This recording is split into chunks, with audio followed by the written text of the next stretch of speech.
İşe kaçak işçi olarak götürülen ve köylerinden başka hiçbir yer görmemiş bir otobüs dolusu insanın Stockholm'a vardıklarında başlarından geçenleri Doğu-Batı ekseninde çarpıcı bir dille yansıtan otobüs filmi bu hafta Bir Sevdadır sinema köşemizde sizin için seçtiğimiz film. Senaristliğini, yönetmenliğini ve başrol oyunculuğunu Tunç Okan'ın yaptığı 1974 yapımı otobüs filmi, sansürün yasakladığı ve uzun yıllar Türkiye'de gösterimi yasak olan ancak Danıştay kararıyla gösterim izni almış, mizah duygusu yüksek anlatımıyla dikkat çeken bir göç filmi, bir dram. Filmde köylerinden başka hiçbir yer görmemiş olan 9 Türk işçisi hurda bir otobüsle İsveç'e götürülür. Organizasyonun sorumlusu Stockholm meydanında iş ücretini aldıktan sonra geriye kalan ne kadar paraları varsa onları da kaydettirmek bahanesiyle "Burada adet böyle" diyerek pasaportlarıyla birlikte alır ama gittiği yer polis merkezi değil, havaalanıdır. Adam merkezi Hamburg'da olan bir şebekenin elemanı, bir dolandırıcıdır. Dolandırıldıklarını fark eden 9 arkadaş, gecenin karanlığından faydalanıp polise görünmeden su içmek için dışarı çıkarlar. Gülünç ögelerin yer aldığı korkularıyla bir lavabodan su içerler. Ama karşılaştıkları şeyler akıllarını başlarından almıştır. Gecenin bir vakti dillerini anlamadıkları insanlar, süslü vitrinler ve ahlaksızlıklar. Hepsi de hayretler içindedir. Çünkü onlar bilmezler kötülüğü. Anadolu'nun saf insanlarıdır onlar. Köylerinden başka gördükleri ilk yer burasıdır. Polisle karşılaştıklarında sığındıkları yer yine otobüstür. Soğuktan donmamak için ne bulurlarsa üzerlerine örttükleri, son lokmalarını paylaştıkları tek sığınakları otobüs. İlk gece kaybolan grubun ikinci adamı bu çaresizliğe dayanamayıp kendini nehrin sularına bırakarak intihar eder. İkinci gece ise grubun birinci adamı Mehmet kaybolur. O da daha gece sonlanmadan sokak ortasında öldürülür. Üçüncü gecenin sonunda ise gelecek olan polis grubu yakalayacak ve bu 7 kişi hayallerle geldikleri bu memleketten hayal kırıklıklarıyla yaka paça götürüleceklerdir. Neredeyse hiç yok diyebileceğimiz kadar az diyaloğun kullanıldığı bu 75 dakikalık filmde 9 insanın yaşadıklarının ifadesini yönetmenin sokak şarkıcılarının şarkılarıyla dillendirmesinin ayrı bir özellik kattığı film, anlık geriye dönüş ve anlık ileriye gidişlerle de sinema dili açısından özgün bir dile sahip. Geceleri otobüslerinden ihtiyaçlarını karşılamak için dışarı çıkan, yürüyen merdivenlere korkuyla binen, bir bankta buldukları oyuncak topları yemeye çalışan, otobüslerine yine yürüyen merdivene bu kez tersten binip dönmeye çalışarak bu halleriyle izleyiciyi güldüren bir film. Ama çaresizce çöplere saldırmaları, içinde oldukları durum ve karşılaştıkları dünya önünde hiç konuşmadan yaşadıkları acıyı, korkudan dillendiremeyen insanların izleyiciyi de hüzne boğdukları ve ülkemizin 50 yıllık gerçeği olan göç olgusunu madalyonun öteki yüzünü göstererek anlatan sosyolojik bir dram Otobüs.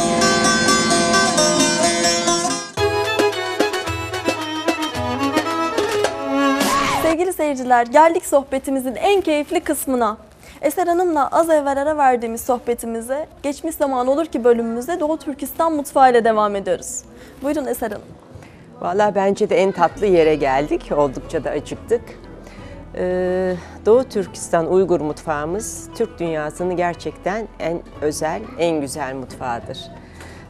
Ben Uygur ve Doğu Türkistanlı olduğum için söylemiyorum. Gördüğünüz gibi soframızda çok çeşitli yemekler var. Uygur mutfağı tabii ki coğrafyanın da etkisiyle daha çok ete, sebzeye, pirince dayalı bir mutfak. Özellikle ben şunu görüyorum Uygur mutfağında. Muhakkak vücuda faydalı yiyecekler var.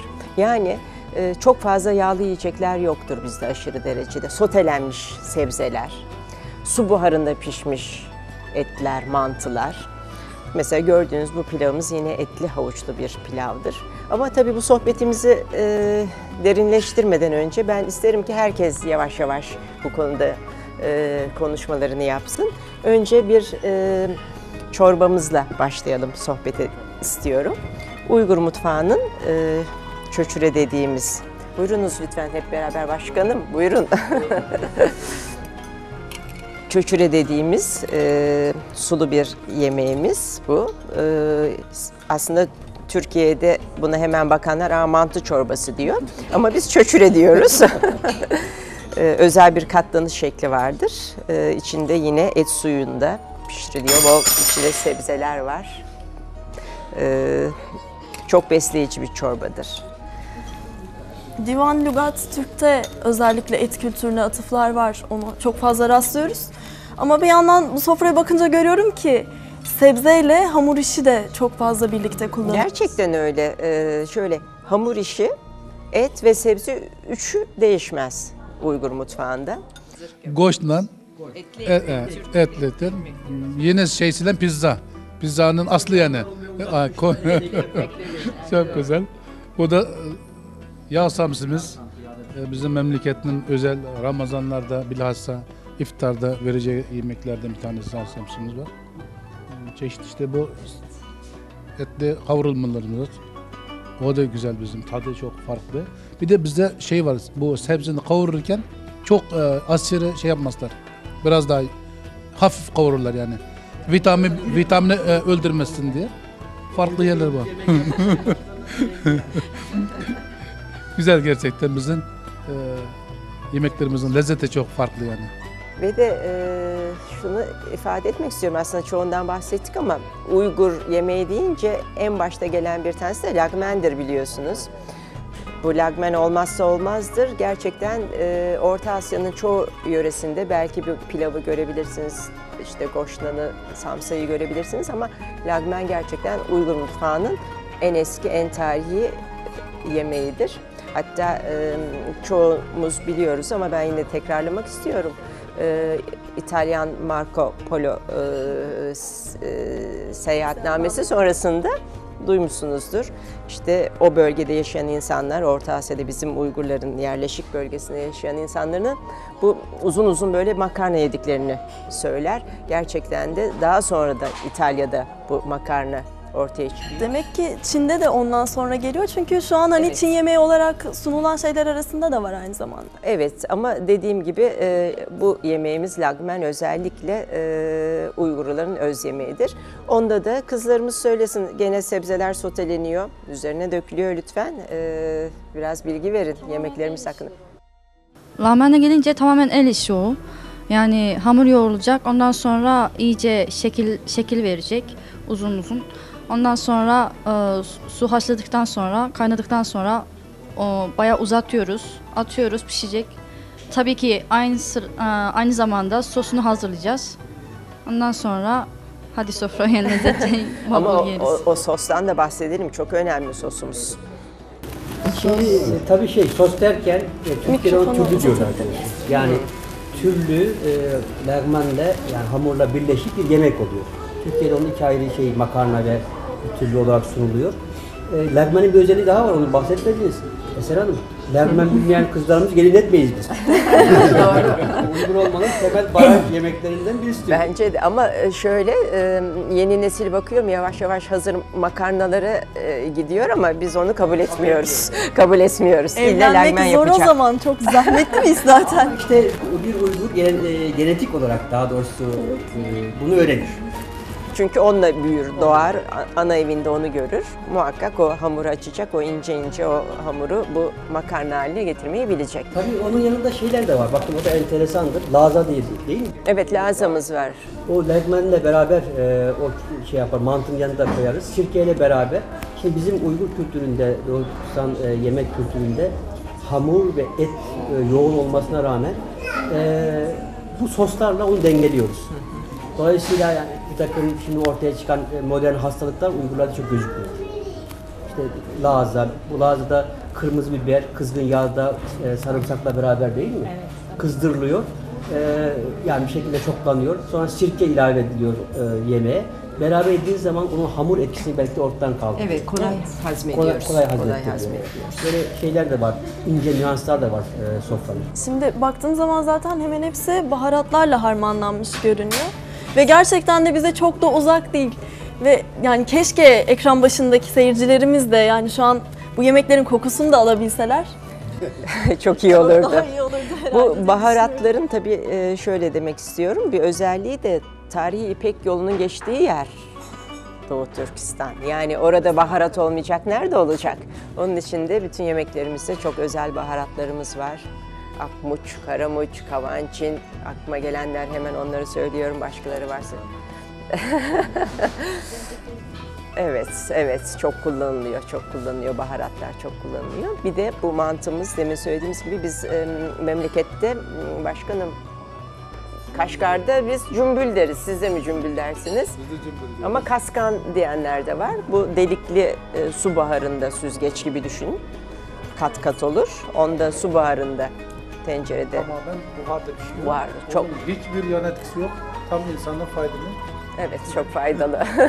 Yani görünürde insan sanki 2-3 tane yerim gibi geliyor ama vallahi bir oturuşta bayağı gidiyor bence de, yeniliyor. Bir de bizdeki gibi yoğurtla değil, daha çok yine soslarla kullanılıyor. Evet, dediğimiz gibi o soslar lazamız ve sirkemiz özelliklidir. Ama şiş kebaplarımız çok önemlidir. Bir de memlekette tabii özellikle de doğasından gelen ekolojik ortamda yetişmiş hayvanlardan elde edildiği için çok daha lezzetli oluyor. Sevgili seyirciler, sizler için yemeklerimizi tanıttık. Şimdi artık bizim için yemek vakti.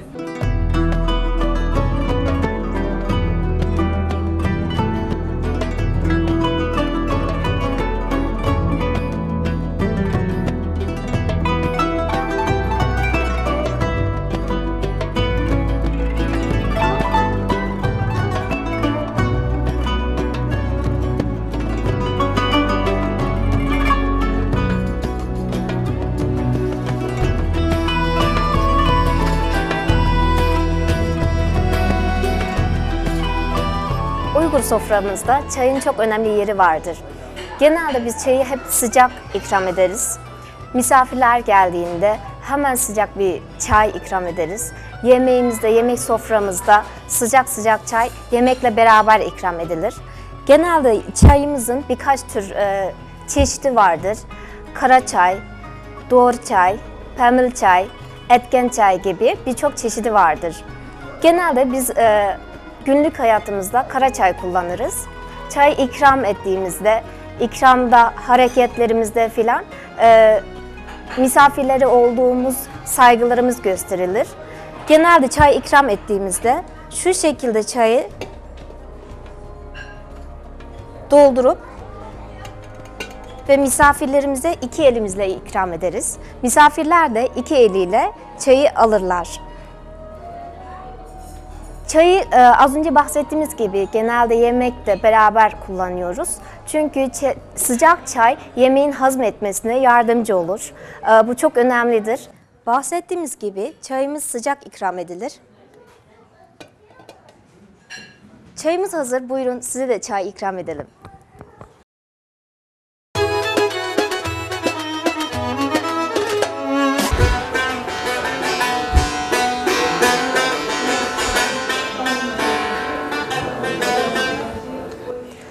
Evet, Uygur Türklerinin Türk dünyasına armağan ettiği en önemli, en güzel eserler Uygur müziğindeki 12 makamdır.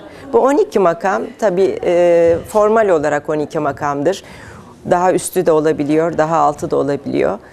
Bu makamlar Uygur halkının eski müziğiyle, Arap dünyasının müzikleriyle sistemik hale getirilmiş, harmanlanmış bir şeklidir. Ve Türkiye'de de bilirsiniz ki Hicaz makamı var, Segah makamı var. Hepimizin bildiği Türk sanat müziğinde kullandığımız çoğu Hüseyini makamı, Uşak makamı aslında altyapısı tamamen Uygurlara aittir. Yani Uygur 12 makamından gelmektedir. Şimdi arkadaşımız yine Uygur müzik aletlerimizden tamburla sanıyorum ne söyleyeceğiz? Bir aşkla ilgili bir şarkı dillendirecek Uygur müziğini. Peki ben sizi bırakayım.